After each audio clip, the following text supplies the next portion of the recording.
नमस्ते स्टूडेंट, मैं ऋषभ जैन आपका इंजीनियर्स बग यूट्यूब चैनल पर हार्दिक स्वागत करता हूं। जैसे कि हम प्रीवियस लेक्चर के अंदर स्ट्रेंथ ऑफ मटेरियल की सेकंड टॉपिक को पढ़ रहे थे, जहां पे हम क्या पढ़ रहे थे, हम शेयर फोर्स और बेंडिंग मोमेंट को पढ़ेंगे और वो भी किसके लिए कैलकुलेट करेंगे, डिटर्मिनेट और इनडिटर्मिनेट स्ट्रक्चर के लिए। और हमें जो अभी स्टार्टिंग में पढ़ना है वो किसका पढ़ना है, डिटर्मिनेट स्ट्रक्चर का पढ़ना है। तो मैंने जब इस चैप्टर की स्टार्ट की थी तो पहले तो मैंने आपको स्ट्रक्चर को क्लासीफाई किया था, और वो जो स्ट्रक्चर को क्लासीफाई किया था वो किस ब्याप पे किया था, इक्विलिब्रियम कंडीशन और अननोन रिएक्शन की ब्याप पे। किसके ब्याप पे, इक्विलिब्रियम कंडीशन और हमारी अननोन रिएक्शन की ब्याप पे किया था। और उस ब्याप पे मैंने स्टेबल और अनस्टेबल को आपको समझाया था, और फिर मैंने आपको क्या समझाया था कि स्टेबल और अनस्टेबल को निकालता। फिर जो हमारा स्टेबल होता था वो दो टाइप से होता था, एक तो डिटर्मिनेट स्ट्रक्चर होता था और एक इनडिटर्मिनेट स्ट्रक्चर होता था। और डिटर्मिनेट स्ट्रक्चर में क्या होता था कि नंबर ऑफ जो अननोन रिएक्शन है वो किसके इक्वल होती थी, इक्विलिब्रियम कंडीशन के इक्वल होती थी। जबकि मैं बात करूं आपको किसके अंदर कि भैया हमारे इनडिटर्मिनेट स्ट्रक्चर के अंदर, तो वहां पे क्या होता था कि नंबर ऑफ अननोन रिएक्शन जो है वो ज्यादा होती थी इक्विलिब्रियम कंडीशन की। इक्विलिब्रियम कंडीशन में बता दी थी कि यदि 2D स्ट्रक्चर हुआ तो उसके लिए 3 होती है, जबकि हमारा 3D स्ट्रक्चर के लिए कितनी होती है, 6 होती है। नेक्स्ट हम बात करते हैं, तो मैंने आपको ये भी बताया था यदि मेरा फिक्स सपोर्ट आता है तो नंबर ऑफ अननोन रिएक्शन कितनी होती है, 3 होती है। जबकि यदि मेरा इमूवेबल हिंज सपोर्ट होता है तो उसके लिए 2 होती है। जबकि यदि मूवेबल हिंज सपोर्ट हो या फिर आपका रोलर सपोर्ट होता है तो वहां पे कितनी होती है, वहां पे रिएक्शन जो होती है अननोन रिएक्शन वो 1 होती है। ये पढ़ने के बाद हमने क्या पढ़ा था, हमने पढ़ी थी टाइप्स ऑफ बीम को पढ़ा था हमने बीम्स की, क्योंकि मैंने आपसे बोला था कि आपके लिए जो स्ट्रक्चर है यहाँ पे वो स्ट्रक्चर बस ओनली फॉर क्या है कि आपको बीम का ही एनालिसिस करना है। तो मैंने आपको बीम को बताया था, और मैंने आपको अनस्टेबल बीम भी बताई थी जो कि हमें पढ़नी नहीं है। फिर मैंने आपको स्टेबल बीम बताई थी, और उसमें पहले डिटर्मिनेट स्टेबल बीम बताई थी, जिसके अंदर मैंने आपको 3 बीम बताई थी। याद कर लो, देख लो, या फिर आप प्रीवियस लेक्चर को भी देख सकते हो, या फिर जो मैं अभी यहाँ पे आपको रिपीट कर रहा हूँ तो उसमें भी आप समझ सकते हो। तो एक तो मैंने आपको बताया था क्या, कैंटिलीवर बीम बताई थी, दूसरी मैंने आपको सिंपली सपोर्टेड बीम बोली थी, और तीसरी मैंने आपको क्या बोली थी, ओवरहैंग बीम। कौन सी बीम बोली थी, ओवरहैंग बीम। ये तीनों की तीनों बीम कौन सी होती है, मेरी स्टैटिकली डिटर्मिनेट बीम होती है। स्टैटिकली डिटर्मिनेट बीम होती है या स्टैटिकली डिटर्मिनेट स्ट्रक्चर होता है। जबकि यदि इनडिटर्मिनेट की बात करूँ तो उसके अंदर प्रॉप कैंटिलीवर बीम होती थी, फिक्स बीम होती थी, कंटिन्यूस बीम होती थी, ये सारी फिर मैंने आपको फ्रेम भी बताया था। ठीक है, तो यहाँ तक हम पढ़ चुके थे। अब आज जो हमारी स्टार्टिंग होनी है वो शेयर फोर्स और बेंडिंग मोमेंट हम पढ़ेंगे, लेकिन उससे पहले हमें एक चीज और पढ़नी है। मैंने आपसे बात बोलती कि भैया शेयर फोर्स और बेंडिंग मोमेंट जो है वो किस कारण हो रहे हैं, जब उसके ऊपर क्या हो रहा है, लोडिंग इफेक्ट हो रहा है। क्या हो रहा है, जैसे ही लोडिंग इफेक्ट हो रहा है, जब लोड अप्लाई हो रहा है तो उसके अप्लाई के थ्रू उस पर क्या इफेक्ट हो रहा है, एक तो शेयर फोर्स जनरेट हो रहा है और एक क्या जनरेट हो रहा है, हमारा बेंडिंग मोमेंट जनरेट हो रहा है। तो हमें शेयर फोर्स और बेंडिंग मोमेंट को कैलकुलेट करने से पहले हमें किसको पढ़ना पड़ेगा, हमने लोड्स को पढ़ना पड़ेगा। क्यों, क्योंकि हमारी जो बीम है उसके ऊपर किस किस टाइप से और कैसे कैसे लोड अप्लाई हो सकते हैं वो हमें सारे आने चाहिए। तो मैं आपको बताता हूँ कि टाइप्स ऑफ लोड पढ़ने हैं हमें किसके, जो बीम के ऊपर अप्लाई होंगे, और वो लोड्स कौन कौन से हैं तो उसको हम देखते हैं। देखो, जो लोड होते हैं या फिर जो प्रेशर जब हम उसके ऊपर अप्लाई करेंगे, या फिर उसके ऊपर जब लोड को या किसी भार का अप्लाई होगा या एक्ट होगा हमारी बीम के ऊपर, तो वो 2 कंडीशन में हो सकता है। किसी कंडीशन हो सकता है, या तो एक तो मूवेबल कंडीशन में हो, किस कंडीशन में, मूवेबल, देन में डायनेमिक कंडीशन में, वहां पे स्टैटिक नहीं, वहां पे क्या हो रहा है कि लोड क्या हो रहा है, रोटेट हो रहा है। रोलिंग कंडीशन में, रोलिंग कंडीशन मतलब कि जैसे फॉर एग्जांपल मान लीजिए, जैसे कोई मेरी, जैसे मैं आपको उसका एग्जांपल देता हूँ, जैसे मान लीजिए कोई मेरा एक ब्रिज है, या फिर एक ब्रिज मान लेते हैं, एक स्टील ब्रिज है, और वहां पे क्या हो रहा है कि वहां पे क्रॉसिंग में हमने एक जो रेल है वो क्या हो रही है, क्रॉस हो रही है 8 पॉइंट से लेके, स्टार्टिंग ब्रिज से लेके लास्ट पॉइंट तक, और ऐसे कंटिन्यूसली मान लिया जाए उस ब्रिज पे 24 घंटे अंदर कम से कम 20 ट्रेनें क्या होती है, क्रॉस होती है। तो वहां पे क्या हो रहा है कि एकदम सडनली क्या हो रहा है, लोड आ रहा है, और लोड आके पहले तो लोड आया है और उसने अप्लाई हुआ, एंड देन फर्दर फिर वापस से वो लोड क्या हो जाए, रिलीज हो जाए। तो वहां पे उस कंडीशन के अंदर हम क्या बोलेंगे कि यहाँ पे जो लोड है वो किस कंडीशन में, मूवेबल कंडीशन में, किस कंडीशन में, मूवेबल कंडीशन में। और एक कंडीशन ऐसी हो सकती है, जैसे फॉर एग्जांपल मान लिया जाए कि जैसे बोर्ड है और इसके ऊपर मैंने हैंड रख दिया और इसको मैंने एक फिक्स कंडीशन रख दिया और ऐसा का ऐसा ही यहाँ का यहीं लगा हुआ है कंटिन्यूसली, ठीक है, तो वो क्या होगा, स्टैटिक कंडीशन में हो जाए। किस कंडीशन में हो जाए, स्टैटिक कंडीशन में हो जाए, मतलब कि वहां पे एक तरह से अटैच हो गया वो फोर्स, ठीक है, एक बार समझ में, तो वो अटैच हो गया फोर्स वहां पे, वो फिर वो क्या नहीं कर रहा है, वो मूव नहीं कर रहा है, वो एक पोजीशन पे फिक्स हो जाए। तो वो कंडीशन कौन सी होगी, हमारी स्टैटिक कंडीशन होगी, जहाँ पे लोड क्या नहीं करेगा, मूव नहीं करेगा और एक तरह से फिक्स जो होगा वहां पे लगा का लगा रहेगा, स्टैटिक कंडीशन में रहेगा, मूवेबल कंडीशन में रहेगा। और जबकि डायनेमिक कंडीशन में क्या होगा कि वहां पे जो लोडिंग होगी वो क्या करेगा, रोल करेगा। वो बोल सकता है आपसे कि भैया जैसे कि एक हमारी ट्रेन हुई, इधर से हम बोल सकते हैं कि एक मोटर व्हीकल है जो क्या कर रहा है कि भैया वो जो बाइक है वो क्या हो रही है, ए पॉइंट से लेके बी पॉइंट पे क्या हो रही है, रोल हो रही है, मतलब जेड में टू व्हील होगी, वो टू व्हील है, वो जो है वो एक पॉइंट से बी पॉइंट की ओर रोल होती हुई जा रही है। तो आपको क्या बताना, उसका मैक्सिमम शेयर फोर्स बताना, मैक्सिमम बेंडिंग मोमेंट बताना है ना। तो ये चीज कहाँ पे आएगी, जब लोडिंग कंडीशन कैसी होगी, मूवेबल कंडीशन में होगी। किस कंडीशन में होगी, मूवेबल कंडीशन में होगी। लेकिन अभी अपन जो स्टार्ट करने जा रहे हैं वो किस कंडीशन में पढ़ने जा रहे हैं, स्टैटिक कंडीशन में कौन कौन से लोडिंग कंडीशन आपको दे सकता है, कौन कौन से आपके लोड्स हो सकते हैं, वो मैं आपको पढ़ाने जा रहा हूँ। तो देखो पहला जो आप हेडिंग डाल लो, इसके अंदर क्या डालोगे, आप हेडिंग डालोगे टाइप्स ऑफ लोड्स पढ़ने हैं हमें। क्या पढ़ने हैं, टाइप्स ऑफ लोड पढ़ने हैं कि जब बीम के ऊपर फोर्स अप्लाई होंगे या फोर्स लगेंगे, लोड्स लगेंगे, तो वो कौन कौन से टाइप्स के लग सकते हैं। तो पहले हम उस चीज को पढ़ने जा रहे हैं। तो देखो टाइप्स ऑफ लोड के अंदर सबसे पहला आपका होगा, क्या हो सकता है, पॉइंट लोड हो सकता है। कौन सा लोड हो सकता है, पॉइंट लोड हो सकता है। कौन सा लोड होगा, पॉइंट लोड होगा। क्या बोल रहा हूँ मैं आपसे, पॉइंट लोड हो सकता है। पॉइंट लोड मतलब कि एक पॉइंट पे आपके लग सकता है, भले वो इसेंट्रिक भी लग सकता है और कोसेंट्रिक भी लग सकता है। मैं आपको समझाऊंगा कि इसेंट्रिक और कोसेंट्रिक के अंदर क्या डिफरेंस है, लेकिन मैं बोल रहा हूँ कि भैया ये किसी एक पॉइंट पे लगेगा, ठीक है। जैसे कि फॉर एग्जाम्पल बात करें अपन, पॉइंट लोड होता क्या है, देखो इसकी नोटेशन में आपको बताता हूँ, कुछ इस टाइप से होता है। और ये जैसे मान लिया जाए पी है, अब जैसे पी बता सकते हो, डब्ल्यू से भी नोट कर सकते हो इसे, ठीक है। तो ये लोड जो लग रहा है पी किलो न्यूटन का है, न्यूटन का लगेगा। जैसे मान लिया जाए और मेरी ये बीम है, ये बीम कौन सी, कैंटिलीवर बीम है, और इस कैंटिलीवर बीम के अंदर तो मैंने आपको बोला था सिंपली सपोर्टेड बीम है, तो ये तो मेरा हो गया इमूवेबल हिंज सपोर्ट।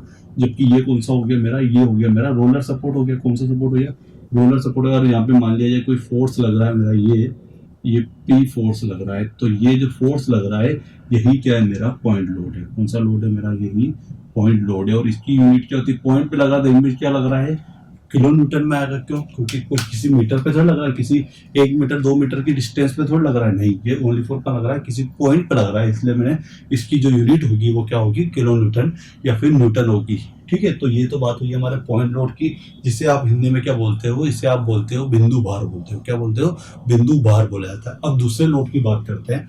तो दूसरा लोड क्या होता है मेरा, दूसरा लोड होता है डिस्ट्रीब्यूटेड लोड होता है। कौन सा लोड होता है, डिस्ट्रीब्यूटेड।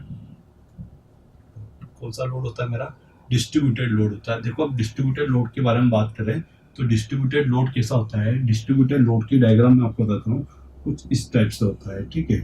अब ये यहाँ पे फिर यहाँ पे बढ़ जाएगा, फिर यहाँ कम हो जाएगा, फिर ये से ऐसे अप्लाई हो रहा है, ऐसे अप्लाई हो रहा है, ऐसे फोर्स अप्लाई हो रहा है, ऐसे फोर्स अप्लाई हो रहा है, डिस्ट्रीब्यूटेड लोड हो रहा है। मतलब कि जो लोड हो रहा है वो बढ़ता हुआ जा रहा है। क्या हो रहा है, लोड जो है वो बढ़ता हुआ जा रहा है। क्या हो रहा है कि लोड एकदम किसी भी यूनिफॉर्मली नहीं हो रहा है। अभी तो कैसा लग रहा है, अभी तो किसी भी फॉर्म में लग रहा है, मतलब डिस्ट्रीब्यूटेड हो रहा है। जो टोटल लोड जो था, मान लिया जाए यदि मेरा पी लोड है, वो किस में बढ़ गया, वो स्मॉल पी डैश में बदल गया और वो पर मीटर में बदल गया, और पर मीटर में उसकी इंटेंसिटी बदल गई। तो इसका क्या हो जाएगा, मेरा स्मॉल पी से डिनोट कर देता हूँ, इसे स्मॉल पी से मैंने डिनोट कर दिया, और ये क्या हो जाएगा, किलो न्यूटन पर मीटर में हो जाए। किस में हो गया मेरा, किलो न्यूटन पर मीटर में। इनको अप्लाई भी करके बताता हूँ। जैसे मान लिया जाए मेरी कौन सी बीम है, सिंपली सपोर्टेड बीम है, और इसका मैंने ये एक तरफ तो मूवेबल बना है, एक तरफ भी बना है, और यहाँ पे मेरा जो लोड लग रहा है वो कुछ इस टाइप से लग रहा है। तो ये कौन सा लोड हुआ मेरा, ये लोड हुआ है, ये लोड कौन सा हुआ है, डिस्ट्रीब्यूटेड लोड है। कौन सा लोड है मेरा, ये डिस्ट्रीब्यूटेड लोड है। स्मॉल पी किलो न्यूटन पर मीटर कर दिया मैंने से। ये मेरा कौन सा वाला है, डिस्ट्रीब्यूटेड लोड है। अब देखो डिस्ट्रीब्यूटेड लोड के अंदर ही एक और होता है, वो कौन सा होता है, यूनिफॉर्मली डिस्ट्रीब्यूटेड लोड होता है। थर्ड देखो, यूनिफॉर्मली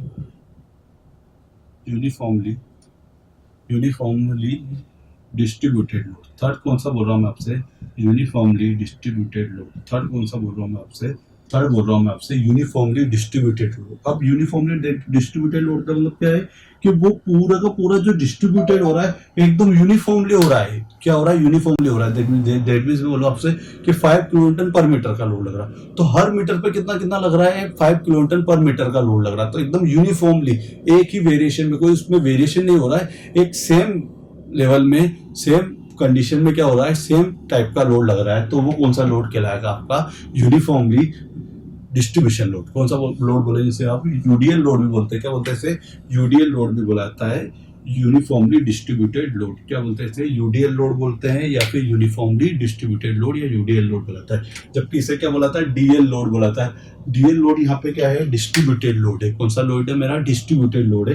तो देखो इसकी यूनिट भी क्या होगी, किलोमीटर पर मीटर। बट ये क्या हुआ, जैसे फॉर एग्जांपल मान लीजिए पॉइंट लोड जो होता था वो क्या होता था, पॉइंट लोड होता था कि भैया हमारा 25 किलोमीटर का, कितना 25 किलोमीटर का है, और यदि इससे मैं यदि 5 मीटर की डिस्टेंस में यदि इससे मुझे डिस्ट्रीब्यूट करना है, यूनिफॉर्मली डिस्ट्रीब्यूट करना है, तो मैं 25 डिवाइड बाई 5 कर दूँ। तो मतलब इसका मतलब ये हुआ कि 5 किलोमीटर का मेरा क्या है कि प्रति मीटर पे, हर मीटर पे क्या हो रहा है, मेरा लोड जो है वो 5 किलोमीटर पर मीटर का लग रहा है। और कितने मीटर तक लग रहा है, 5 मीटर तक लग रहा है। इस तरह आप उससे डिस्ट्रीब्यूट कर सकते हो। तो देखो यहाँ पे जो यूनिट होगी वो क्या होगी, पी किलोमीटर पर मीटर की होगी।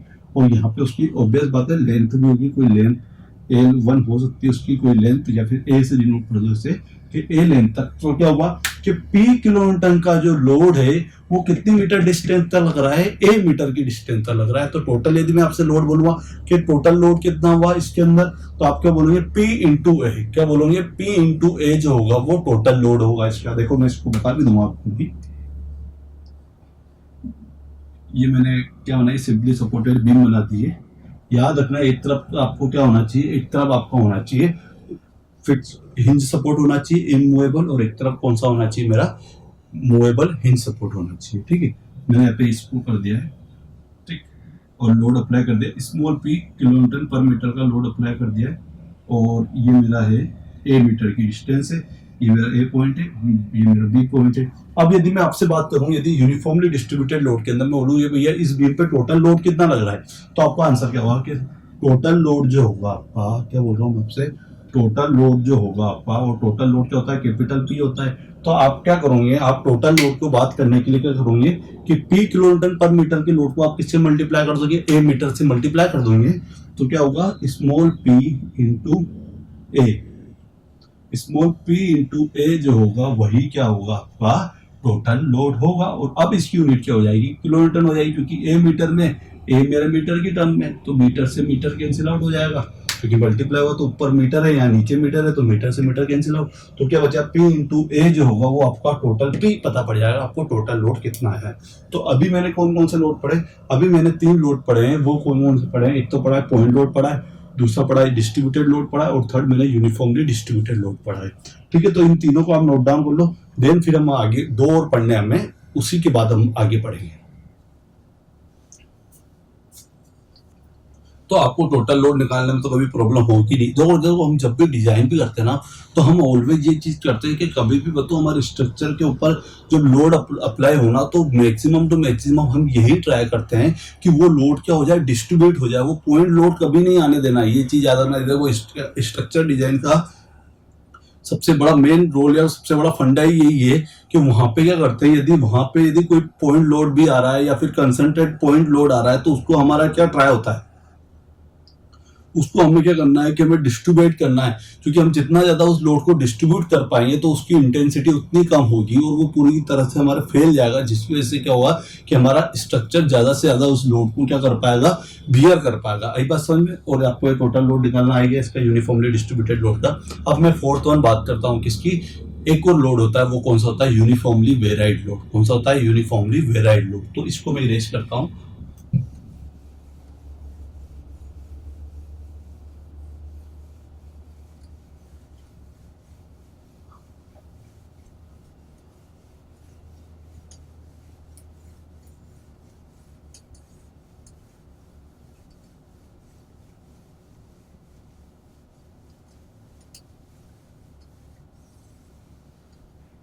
फोर्थ पढ़ना है हमें कौन सा, यूनिफॉर्मली वेराइड लोड। फोर्थ जो है वो है यूनिफॉर्मली वेराइड। अब देखो यूनिफॉर्मली वेराइड लोड के अंदर क्या हो रहा है कि मतलब कि धीरे धीरे वो क्या होता जा रहा है, जैसे मान ली फॉर एग्जांपल जीरो से स्टार्ट हुआ तो धीरे धीरे धीरे धीरे धीरे धीरे धीरे धीरे क्या होता जा रहा है, वो बढ़ता हुआ जा रहा है। पर मीटर पे क्या हो रहा है, वो लोड बढ़ता हुआ जा रहा है। तो इस टाइप का लोड क्या कहलाएगा आपका, यूनिफॉर्मली वेराइड लोड कहलाएगा। कौन सा लोड कहलाएगा, यूनिफॉर्म। जैसे फॉर एग्जाम्पल यदि ये बात करो, डायग्राम बनाता हूँ उसका, कुछ इस टाइप से ठीक है, ऐसे बढ़ता हुआ जा रहा है, मतलब कि उसकी इंटेंसिटी क्या हुई है, जैसे ये मेरा यहाँ पे है, इसकी लेंथ है ए, ठीक, और यहाँ पे आके 5 किलोमीटर पर मीटर को, कितना हो गया पर मीटर को। यहाँ जीरो से चला और कंटिन्यूअसली क्या होता जा रहा, वेरी होता जा रहा और क्या होता जा रहा, बढ़ता जा रहा है। तो इस टाइप का लोड कौन सा कहलाएगा आपका, यूनिफॉर्मली वेराइड लोड हो रहा है। मतलब धीरे धीरे वो क्या होता जा रहा है, उस लोड में चेंजेबल होता जा रहा है, चेंज होता जा रहा है। वो बोले वेरिएशन जो हो सकता है, बोले वो कम से ज्यादा भी हो सकता है और ज्यादा से कम भी। अपन इस पॉइंट से देखें तो क्या हो रहा है कि वो 0 to 5 चल रहा है, जबकि इस पॉइंट पे देखें तो वो 5 to 0 चल रहा है। तो वेरिएशन किसी भी अकॉर्डिंग आप देख सकते हो, लेकिन जो वेरिएशन हो रहा है वो किस अकॉर्डिंग हो रहा है, एकदम यूनिफॉर्मली हो रहा है। क्या तो वो कंटिन्यूसली डिक्रीज हो रहा है या फिर वो कंटिन्यूसली इंक्रीज हो रहा है, एक सेम रेट से इंक्रीज हो रहा है और एक सेम रेट से डिक्रीज हो रहा है। दैट इज, इस टाइप के लोड को आप किस टाइप का लोड बोलोगे, यूनिफॉर्मली वेराइड लोड बोलोगे। जबकि डिस्ट्रीब्यूटेड लोड के अंदर मैंने आपको बता दिया था कि वहां पे क्या हो रहा था कि वो जो डिस्ट्रीब्यूशन जो था वो एकदम सेम था। 5 मीटर पे जो लोड लग रहा था वो 25 का, तो वो डिस्ट्रीब्यूशन जो हुआ उसका वो क्या हुआ, एकदम सेम इंटेंसिटी का हुआ है, 5 किलोमीटर पर मीटर का हुआ है। तब जाके उसे अपन यूनिफॉर्मली डिस्ट्रीब्यूटेड लोड बोला। जबकि डिस्ट्रीब्यूटेड लोड के अंदर तो भैया कहीं भी कितना भी लग रहा है तो वो डिस्ट्रीब्यूटेड ओनली पर बस 25 किलोमीटर का जो टोटल लोड था उसको हमने कहीं भी कितना भी डिस्ट्रीब्यूट कर दिया। किस मीटर पे तो भैया 2 का आया है, जबकि कहाँ पे 5 का आया, कहीं पे 8 का आया। तो वो क्या हुआ कि वो वेरिएशन हो गया है, तो वो डिस्ट्रीब्यूटेड ओनली पर डिस्ट्रीब्यूट किया है, पर हमने उसके अंदर वो केस को कंसिडर नहीं किया है कि वो यूनिफॉर्मली है या नहीं, यूनिफॉर्मली नहीं है उसके अंदर, है ना। जबकि यहाँ पे वेरिड लोड के अंदर या तो वो कंटिन्यूसली बढ़ता हुआ जाएगा या फिर वो कंटिन्यूसली क्या होता जाएगा, कम होता जाएगा। तो ये कौन सा लोड कहलाता है आपका, यूनिफॉर्मली वेराइड लोड। और इसको मैं आपको डायग्राम में बताता हूँ, जैसे इस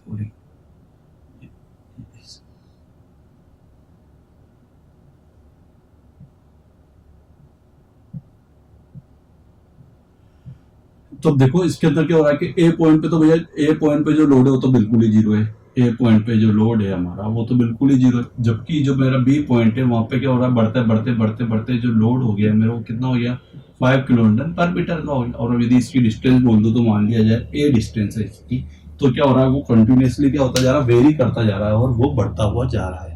ठीक है, तो ये किस टाइप का लोड कौन सा कहलाएगा आपका, यूनिफॉर्मली वेरिड लोड कहलाएगा। कौन सा कहलाएगा, यूनिफॉर्मली वेरिड लोड या वेरिंग लोड कहलाएगा। इसके बाद नेक्स्ट बात करते हैं हम, लास्ट जो हमारा फिफ्थ है, और वो फिफ्थ कौन सा है हमारा, फिफ्थ हमें कौन सा पढ़ना है। फिफ्थ जो है वो एक तरह से कपल है हमारा, ठीक है, एक मोमेंट है जो कि वो हमारे स्ट्रक्चर में पहले से ही हमने प्रोवाइड कर रखा है या फिर हमने उसको दे रखा है। तो वो कौन सा कहलाता है, जो हमने मोमेंट वहां पे हमने जनरेट पहले से ऑलरेडी किया हुआ है, तो वो क्या कहलाता है, हमारा कपल कहलाता है। क्या कहलाता है हमारा लास्ट जो है हमारा, वो क्या है हमारा कपल। क्या लिखो यहाँ, कपल लिखोगे। और देखो इसके अंदर कपल को आप कैसे डिनोट करते हो, मोमेंट है, जैसे ये मेरी एक बीम हुई, ठीक है, यहाँ पे मैंने इसे ऐसा बना दिया तो इधर मैंने रोलर बना दिया, कोई दिक्कत वाली बात नहीं। एक तरफ रोलर रहना चाहिए और एक तरफ कैसा रहना चाहिए, हिंज सपोर्ट में रहना चाहिए।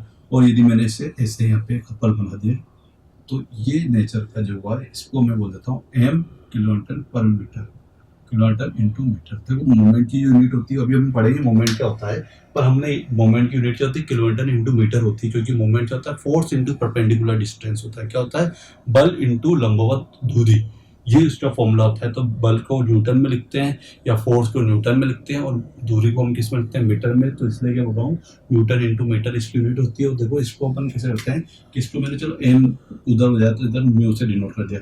तो ये एक तरह से हम क्या कर देते हैं, वहां पे कपल प्रोवाइड कर दिया, मोमेंट प्रोवाइड कर दिया। अब जो मोमेंट दे सकते हैं वो क्लॉकवाइज भी दे सकते हैं और एंटी क्लॉकवाइज, दोनों ही डायरेक्शन में आप प्रोवाइड कर सकते हो।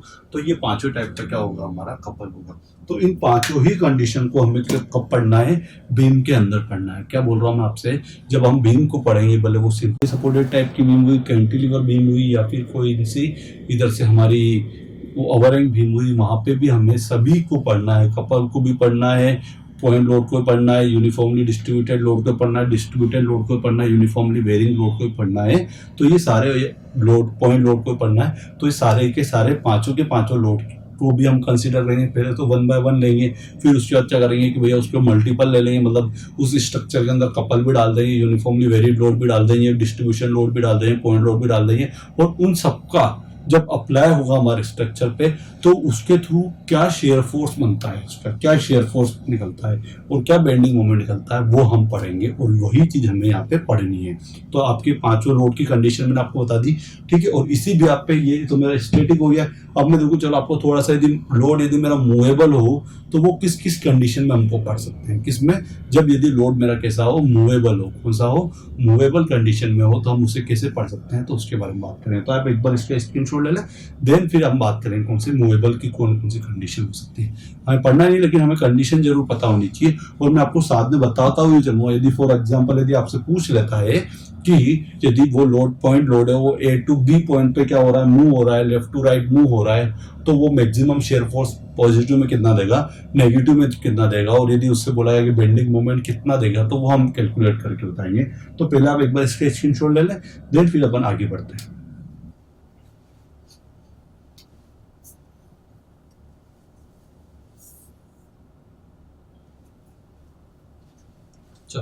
अब इसको इरेज करके हम क्या पढ़ते हैं कि भैया मूवेबल कंडीशन के अकॉर्डिंग क्या क्या कंडीशन हो सकती है। यदि लोड मूवेबल हो तो क्या क्या कंडीशंस के थ्रू हमसे पूछ सकता है।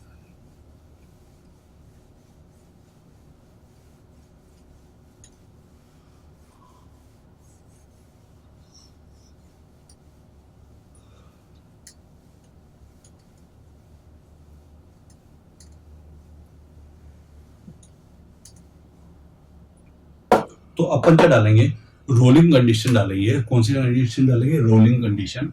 तो आप लिख सकते हैं rolling condition,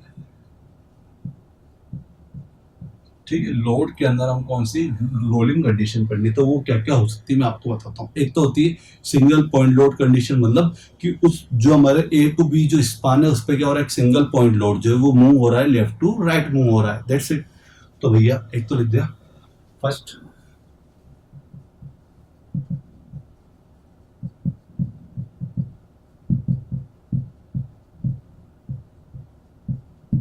single point load condition. दूसरी बात बोलूं मैं तो दूसरा जो हो सकता है कि यूडीएल लोड हो सकता है। क्या लोड हो सकता है, यूडीएल लोड हो सकता है। और यूडीएल लोड भी क्या हो सकता है, मूव कर सकता है, हमारा लेफ्ट टू राइट मूव कर सकता है। कैसे मूव कर सकता है, लेफ्ट से लेके राइट तक मूव कर रहा है।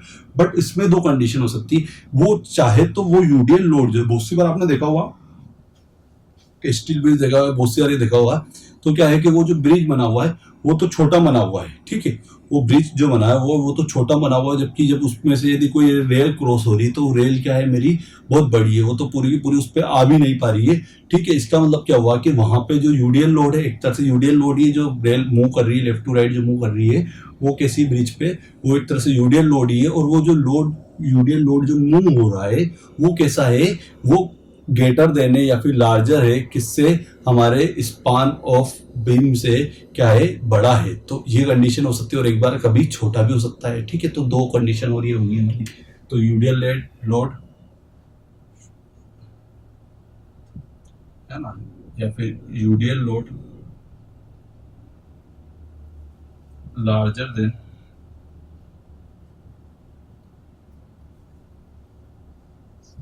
स्पान ऑफ बीम,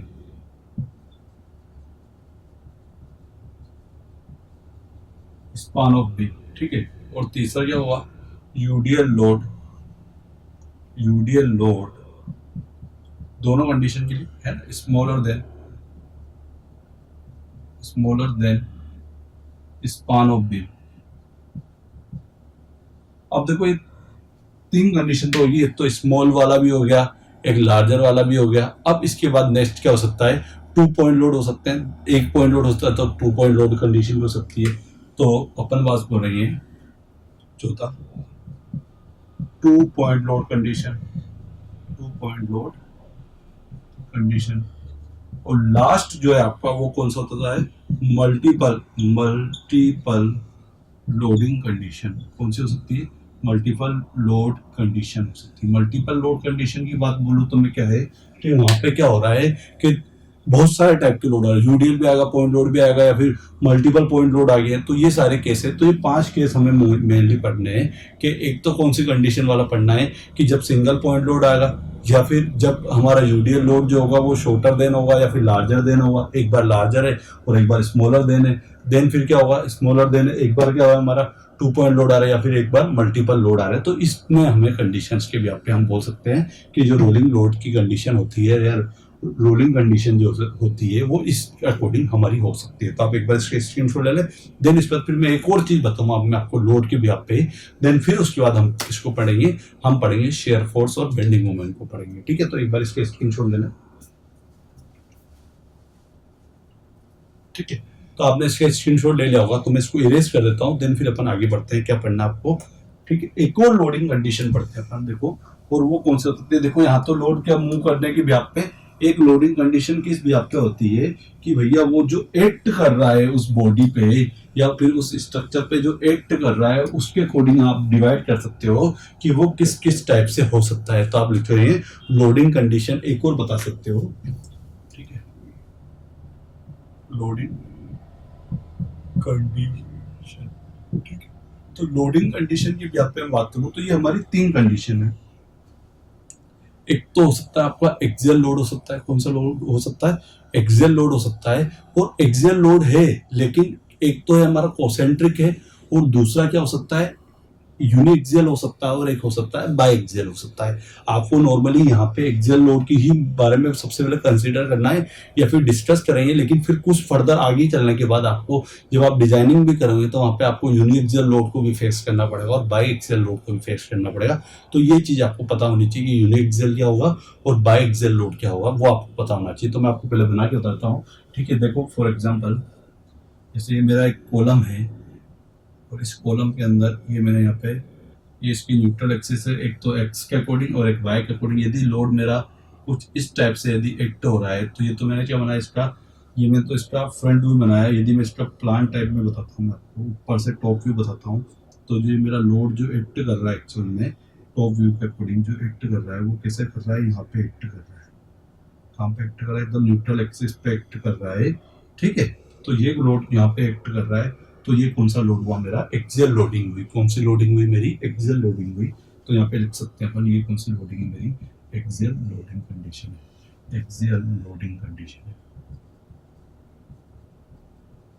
कौन सी कंडीशन है, ये तो मेरी एक्सियल लोडिंग कंडीशन है। दूसरी बात करते हैं अपन कि भैया इस बार क्या हो रहा है, इस बार इसेंट्रिसिटी आ रही है।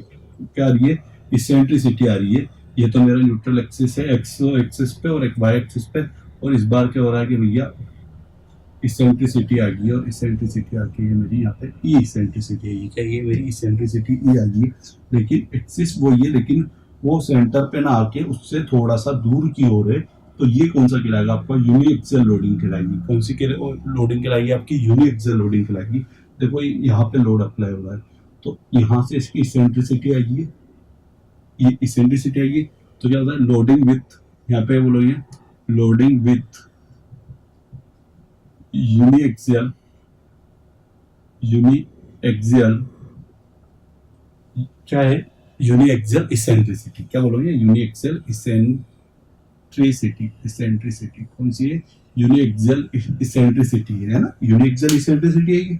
ठीक है, अब एक और बात होती है, थर्ड जो केस होता है उसके अंदर क्या होता है कि बाई एक्सियल आती है, मतलब वो दोनों ही एक्सिस से, एक्स एक्सिस पे और वाई एक्सिस से भी वो क्या होता है, इसेंट्रिसिटी बना लेता है। तो वो कौन सी लोडिंग कंडीशन होगी, वो आपकी होगी कंडीशन कौन सी वाली, ये पी लोड लगाया है। ठीक है, तो यहाँ पे जब इसका डायग्राम बनाओगे तो वो यहाँ पे देखो इसका टॉप व्यू के अकॉर्डिंग तो फोर्स आ रहा है मेरा यहाँ अप्लाई हो रहा है। अब क्या हुआ, इससे एक तो एक्स में भी आ गई है और इधर से वाई में भी इसेंट्रिसिटी आएगी। दोनों ही क्या होगी, उसकी इसेंट्रिसिटी होगी है एक्स पे भी न्यूट्रल एक्सिस पे और एक्स डायरेक्शन में भी न्यूट्रल एक्सिस और वाई डायरेक्शन में भी। तो यहाँ पे आप क्या बोलोगे कि लोडिंग विथ, थर्ड वन क्या बोलोगे आप, loading with by axial eccentricity, by axial eccentricity. तो ये तीनों चीजें हमने पढ़ ली है। तो एक्सियल लोडिंग भी पढ़ ली है, क्या पढ़ ली, तीनों ही चीज को आपको पूरा पूरा, जब भी आप सिविल इंजीनियरिंग पढ़ोगे तो आपको ये तीनों चीजें आपको फेस करने को मिल सकती है, या फिर अपन डिजाइन करेंगे तो आपको तीनों चीजें फेस करनी पड़ेगी। तो मैंने आपको यहीं पे एक्सप्लेन कर दिया कि यूनि एक्सियल, एक्सियल और बाई एक्सियल। आपको डायग्राम देके ऑब्जेक्टिव में पूछ सकता है कि बाई एक्सियल बेंडिंग का which diagram show biaxial loading, तो आपको पता होना चाहिए बाई एक्सियल लोडिंग के अंदर क्या होगा कि भैया उसकी इसेंट्रिसिटी दोनों ही डायरेक्शन में होगी, एक्स डायरेक्शन में भी होगी और वाई डायरेक्शन में भी होगी। जबकि यहाँ पे अपन बात बोले यूनि एक्सियल में तो एक डायरेक्शन में इसेंट्रिसिटी होगी, जबकि एक्सियल में तो क्या होगा, बिल्कुल न्यूट्रल एक्सिस पे होगा, दोनों ही डायरेक्शन के ब्याह पे। तो ये आपका कौन सा होगा, एक्सियल लोडिंग होगी। कौन सी लोडिंग होगी आपकी, ये एक्सियल लोडिंग होगी। तो इस ब्याह पे आपका ये लोड वाला भी पूरा का पूरा सिस्टम आज क्लियर हो जाता है कि लोड को पढ़ना है हमें, तो वो किस ब्याह पे पढ़ना है। तो बस आपको तो ये चीज याद रखनी है कि हमें सिंपली सपोर्टेड बीम पढ़नी है और एक बीम पढ़नी है और एक कैंटिलीवर बीम पढ़नी है। वहाँ पे लोडिंग कंडीशन क्या क्या आ सकती है वो मैंने आपको समझा दिया है। क्या क्या आ सकती है, पॉइंट लोड हो सकता है, यूडीएल लोड हो सकता है, यूवीएल हो सकता है, डिस्ट्रीब्यूटेड लोड हो सकता है, और फाइनली क्या हो सकता है आपका, फाइनली कपल भी हो सकता है, और उन सभी का मिक्स रूप भी हो सकता है। और उसके थ्रू हमें क्या करना है, हमें शेयर फोर्स और बेंडिंग मोमेंट का पता होना चाहिए। शेयर फोर्स और बेंडिंग मोमेंट की वैल्यू पता होनी चाहिए। आई बात समझे। तो ये चीज यहीं पे एंड करते हैं इस चीज को, ठीक है। जहां पे हमने क्या पढ़ा है, यहां हमने पढ़ा है लोडिंग को पढ़ा है। अब जो मेरा नेक्स्ट लेक्चर जो होगा, इस लेक्चर को हम यहीं पे छोटा सा ही वीडियो बनाते हैं, छोटे छोटे वीडियो बनाएंगे अपन इंडिविजुअल एक एक चीज को। जब हम उसको पढ़ने जा रहे हैं तो इंडिविजुअल एक एक चीज को पढ़ रहे हैं। जैसे कि हमने पहले स्ट्रक्चर का बेसिक चीज पढ़ ली, फिर हमने टाइप्स ऑफ बीम पढ़ लिया। नेक्स्ट लेक्चर में हमने किस पे पढ़ लिया है, पूरे लोड को, लोड की मैंने आपको हर चीज की कंडीशन को आपको एक्सप्लेन कर दिया इस वीडियो में। अब जो हमारा नेक्स्ट लेक्चर होगा वहां पे हम क्या पढ़ेंगे, share force, bending moment. Shear force और बेंडिंग मोमेंट जब अप्लाई होंगे वो डिफरेंट डिफरेंट लोडिंग कंडीशन पे वो क्या क्या डायग्राम बनाते हैं हम उसको पढ़ेंगे। एंड देन फिर हम क्या पढ़ेंगे, देन हम पढ़ेंगे रिलेशनशिप भी पढ़ लेंगे कि अपन force, shear force, bending moment, deflection और स्लोप तक का सारा जो चारों पांचों का क्या रिलेशनशिप होता है हम उसको पढ़ लेंगे। देन फिर हम क्या पढ़ना स्टार्ट करेंगे, अपन 1 बाय 1 बीम लेंगे और उसके अंदर लोड को अप्लाई करेंगे और उसके share force, bending moment diagram को पढ़ेंगे।